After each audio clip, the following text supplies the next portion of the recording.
반갑습니다. 대기업 시청자 여러분들, 그리고 오스코텍 교수님들. 최근에 오스코텍이 좋지 않은 흐름에 있어서 이 교수님들이 걱정도 많고 앞으로의 전망에 대해서 좀 우려가 되는 요소가 많으셨을 거라 생각합니다.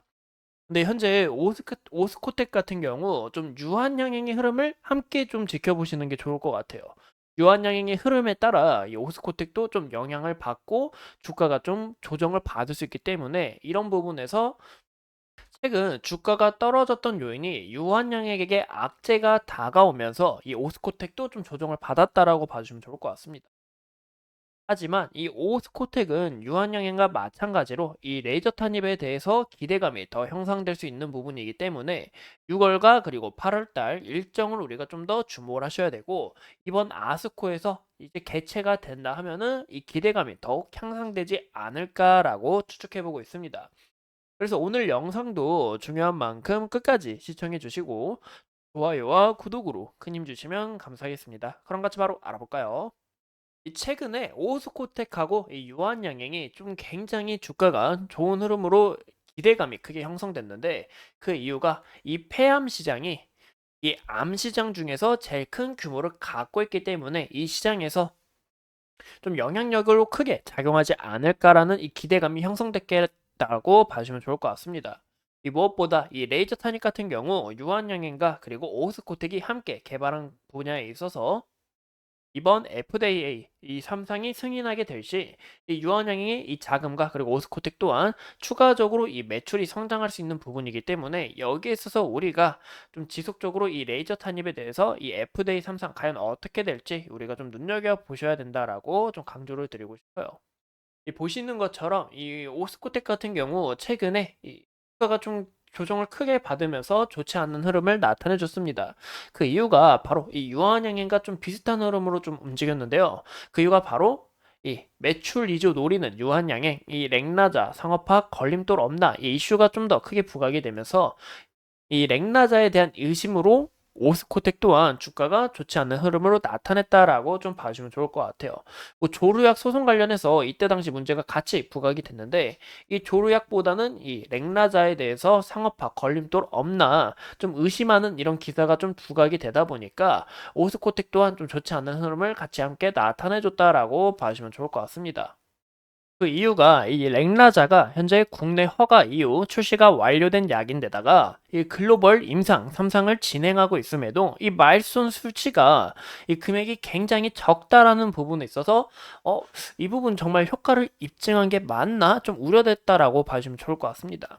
그래서 여기에 대한 이 문제가 다시 해결되는 것보다는 여기에 대한 기대감이 함께 반영돼야 된다라고 저는 생각을 하고 있는데, 이번 존스앤조슨 유한양행 이 렉나자가 이 베스트 오브 아스코에 선정이 됐습니다. 이제 할로자임 기술 적용된 이 피하 주사 제형의 이 아미바티납과 그리고 레이저 탄입의 병용 임삽에 대해서 좀 베스트 오브 아스코가 선정이 됐다라고 봐주시면 좋을 것 같은데, 이 베스트 아스코가 선정됐다라는 거는 올해 이 아스코 중에서 가장 중요한 연구를 이 하이라이트로 좀 크게 부각한 부분이기 때문에 이 굉장히 좋은 긍정적인 이슈다라고 좀 봐주시면 좋을 것 같아요.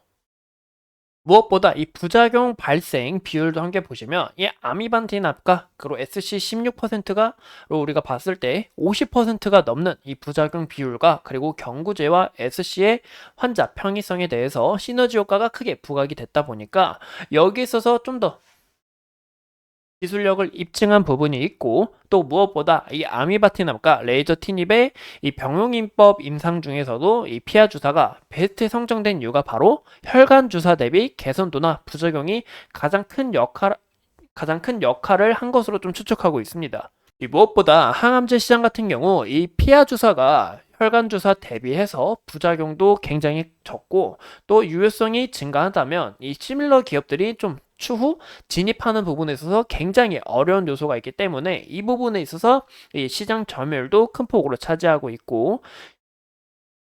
가능성이 있고, 무엇보다 이 효과에 대해서 임상이 어느 정도 입증이 된 만큼 추가적으로 기대감이 형성이 된다 하면은 이 레이저 한입으로 좀 중심으로 한 이 유한 양행이나 그리고 오스코텍 또한 좀 주가가 긍정적인 영향을 나타낼 가능성이 있다는 것을 참고해 주시면 좋을 것 같아요. 그래서 이번 아스코가 31일 날 개최가 되고, 그리고 6월 1일 그리고 6월 4일 이 아스코에서 임상 결과를 발표합니다.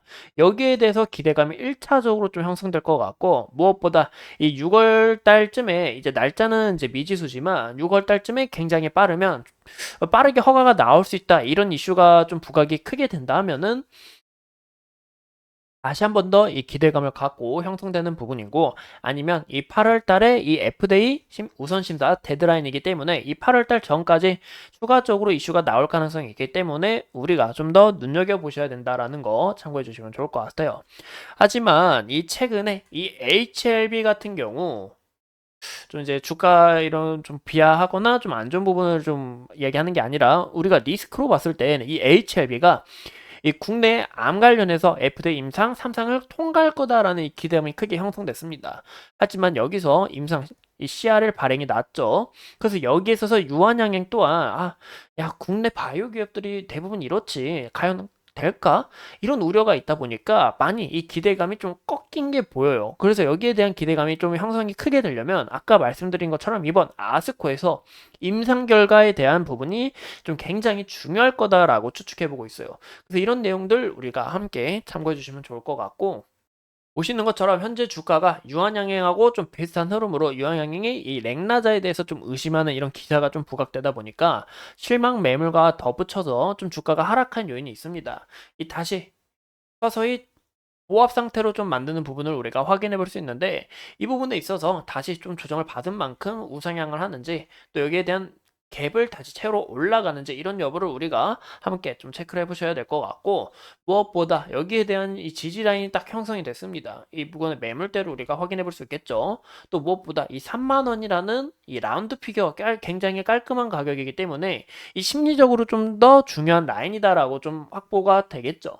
그래서 이런 부분이 있다 보니까 여기에 대한 이탈이 나오는지 우리가 1차적으로 좀 보시면 좋을 것 같고, 2차적으로는 이구간의 매물대를 우리가 크게 좀 눈여겨보시는 게, 무엇보다 60일선 서서히 올라오고 있는 만큼 여기서 추가적으로 이 기술적 반등이 함께 일어나주지 않을까라고 추측해 볼 수 있을 것 같아요. 이런 여부들을 우리가 함께 확인을 해봤고, 또 추가적으로 여기에 대한 이 저항대가 있는 만큼 이 구간을 다시 한번 더 돌파하는 이 과정이 중요할 거다라고 판단되고 있습니다. 이 보시면 유한양이 오스코텍 같은 경우 기간의 지속적인 매수세를 우리가 확인해 볼 수 있는데, 이 구간이 크게 이탈이 나오는지 이런 여부가 좀 더 중요할 거다라고 추측해 보고 있어요. 그래서 이상 이 유한 오스코텍에 대해서 함께 알아봤고, 앞으로 추가적인 이슈 여러분들과 함께 하면서 끝까지 파헤쳐 보도록 하겠습니다. 오늘도 소중한 시간 내서 영상 시청해 주신 점 감사합니다.